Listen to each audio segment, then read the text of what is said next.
Good day, beautiful people, and welcome to Gumbo for the Soul.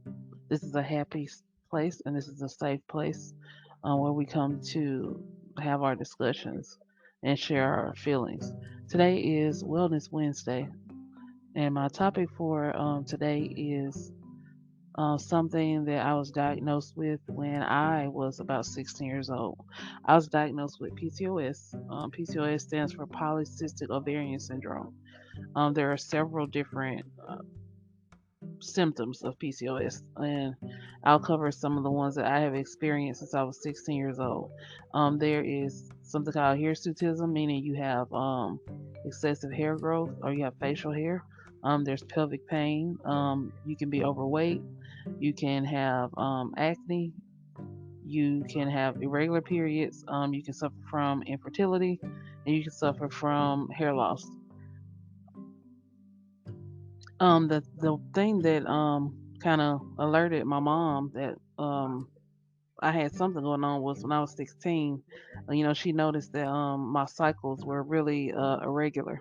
Um, Before that, they were very heavy and they were very painful, but then sometimes they would just disappear. So she took me to the doctor, and the doctor, kind of explained to her that yes, she has PCOS, and they recommended that she put me on birth control to help regulate my cycle. Uh, with my dad being a minister and me being a preacher's kid, my mom did not put me on birth control when I was 16 because, you know, um, to the older generation, you're pretty much giving your child permission to go out there and have sex if you put them on birth control.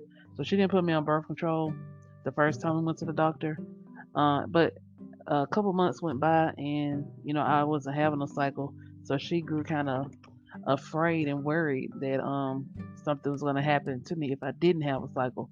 So she took me back. They put me on it, but I didn't take it on a regular basis like I was supposed to because I mean my cycles were very painful and very heavy. So I didn't want to take something to make me have a cycle that was going to be painful. So, of course, from the time I was 16 until I was like in my early 20s, I didn't really take the birth control pill like I was supposed to, and they also gave me metformin. And metformin is one of the same drugs that they give to people with diabetes. And they explained that I didn't have diabetes, but the metformin will help me to process, like I said, not be insulin resistant and help me to process insulin and, other things that my body needed properly. I've suffered with pelvic pain since I was 16. My weight goes up and down, due to the PCOS.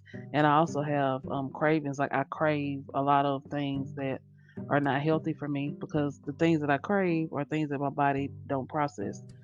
Sugars, carbohydrates, bread, pasta, um, desserts. And I'm not a candy person. I'm like a cake, a pie. Because, growing up, we didn't really eat candy, but we cooked all the time. We baked cakes and pies and cobblers. And, so I crave things like that, cakes, pies, snack cakes.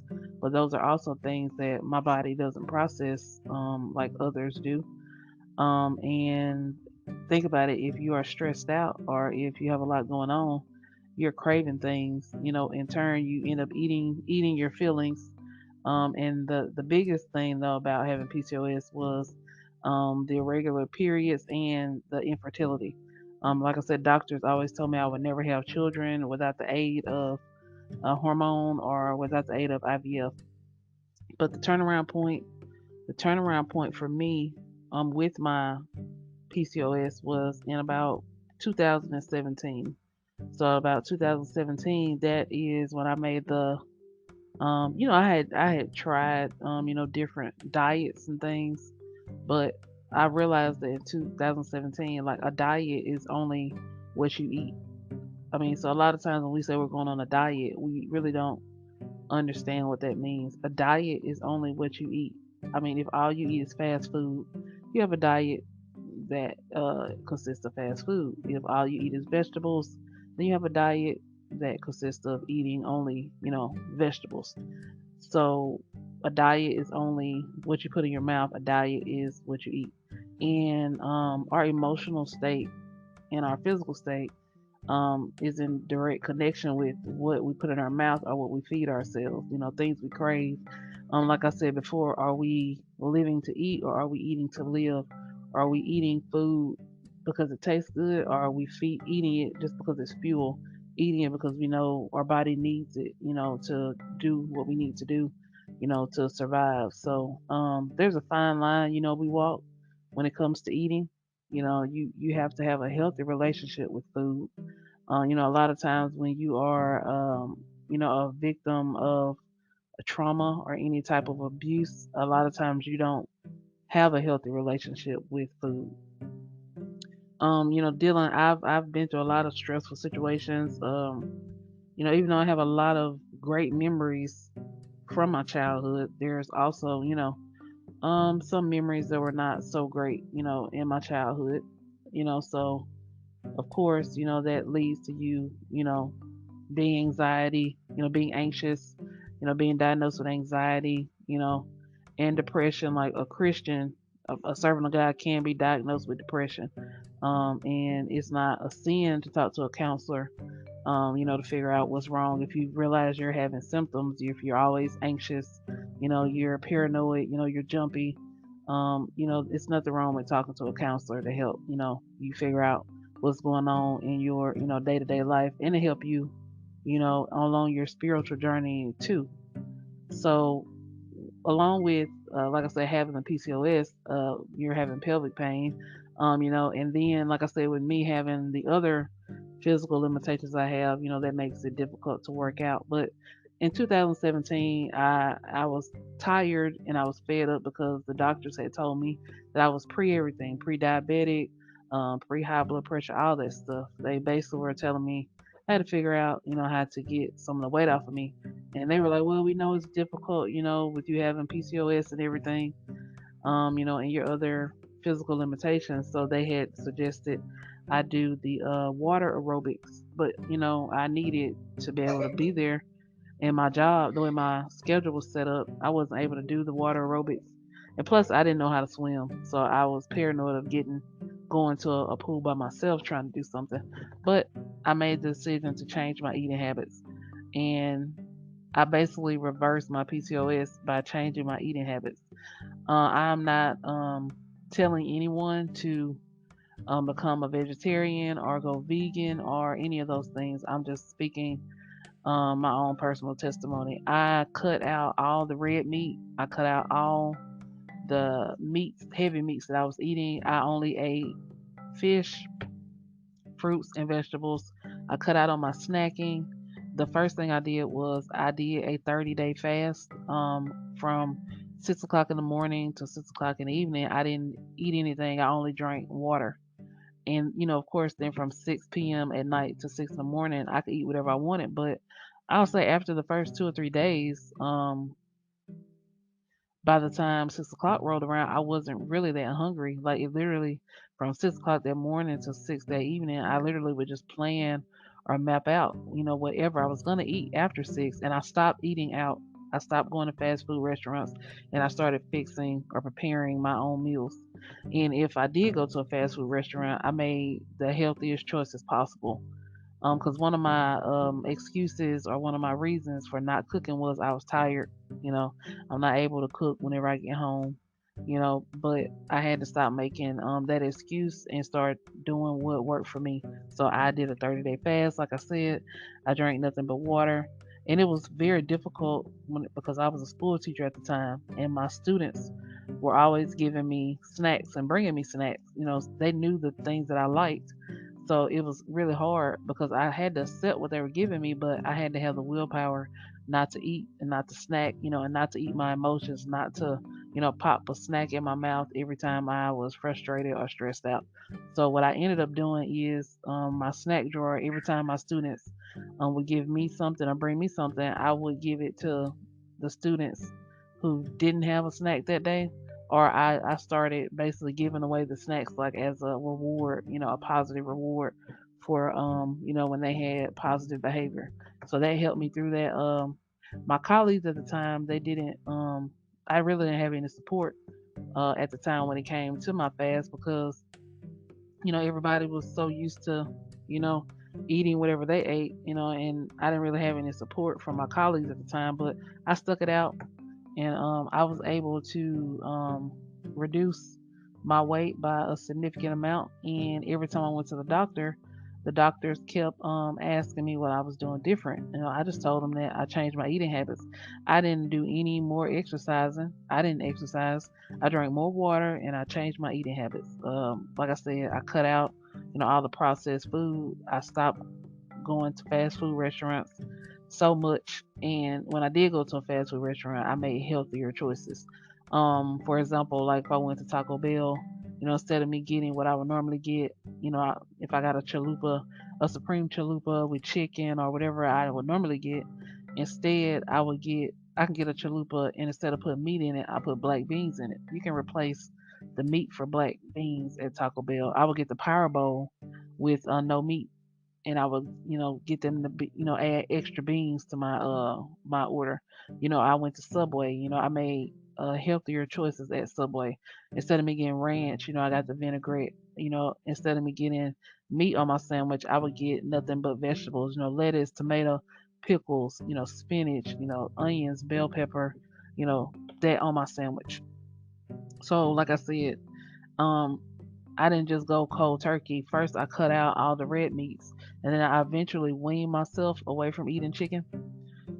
And I replaced it. So whatever I didn't eat, I replaced it with something, a healthier choice. So, I cut out, all my little Debbie snack cakes, my zebra cakes, my nutty bars, my little honey buns, and different things like that. I cut all that out, and the best way for me to do that was to not buy it, because I found that if it's not in my house, I wouldn't be tempted to snack on it if it's not in my house. And so, I started drinking a whole lot more smoothies. I would buy smoothies. I went to Smoothie King a lot, and I started making smoothies, my own smoothies. I would eat a granola bar. They have the granola bars covered in chocolate. That's a healthier choice versus eating it just basically it's up to you.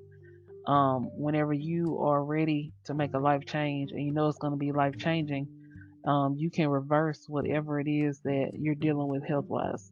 But it all starts, with having a made up mind. You have to have the mindset for it. You have to believe in yourself and believe in your willpower, that you can do what you're setting out to do. You can save your own life. You can take your health back, because health is wealth. And it don't matter how much you weigh, you can be a certain weight and still be unhealthy. Just because the person is overweight, that doesn't mean that they're um less healthy than a person that's not overweight. Because everybody's body processes things differently, so you have to figure out what's going to work for you. I had to shock my body with that 30-day fast. That also gave me time, to build up and strengthen my willpower. So after the 30 days was over with, a lot of things that I was eating, I didn't want to eat those things anymore. And I'm going to say something that's very unpopular. The other part of the equation of being healthy, it's not healthy to not be able to have sex for long periods of time. Of course, I'm currently, I guess I can share that. I'm currently celibate at the moment. But that's not healthy. Like our bodies were not made to not be able to, release, the endorphins and the other things that you release, when you have sex. So you also have to look at that too when you're talking about health. Are you going without releasing those endorphins and the hormones and things that are released when you do have sex? That plays a factor in whether or not you are healthy or unhealthy. Your mental state plays a factor. Your spiritual walk, that plays a factor in your health as well. So on this Wellness Wednesday, I just wanted to go into detail about my PCOS. Currently, my PCOS is not under control because, like I said, I'm a newly single parent. So I'm basically having to start all the way back over in the reversal process because, I'm currently transitioning and, it's almost like I'm under reconstruction. So, I mean, I know what the doctor's telling me to do. I know when I do my self reflections, when I do my affirmations in the morning, I know I'm beautiful. I know I'm wonderfully made and everything. And I just want to be healthy, and I just want everybody else to be healthy. I know there's a lot of things that we eat that are not healthy, and that doesn't have anything to do with religion. Like I still, to this day, I still don't eat pork. Every now and again, I'll eat me some chicken every now and again when I have a craving for it. But I know that's what it is. I know it's just a craving, and I know I don't have to give into it. I'm stronger than whatever my cravings are. So, I choose healthier options, and I don't feed my children. They don't eat any meat, and they don't drink any milk from a cow. The only thing that they actually eat dealing with dairy is cheese, and I'm trying to wean them off of that. I'm trying to wean them off of cheese. I don't want to give them meat right now because I know that a lot of times we can become addicted to certain things, and I don't want them to have to deal with what I have to deal with. Like, some people have addictions to drugs and alcohol, but you can have a food addiction. Like I said, so when you're eating your feelings, that's just like having a food addiction. When you're stressed, you eat. When you're happy, you eat. I mean, it's like having a food addiction. So I don't want them to struggle trying to break the habits that I'm having a struggle breaking.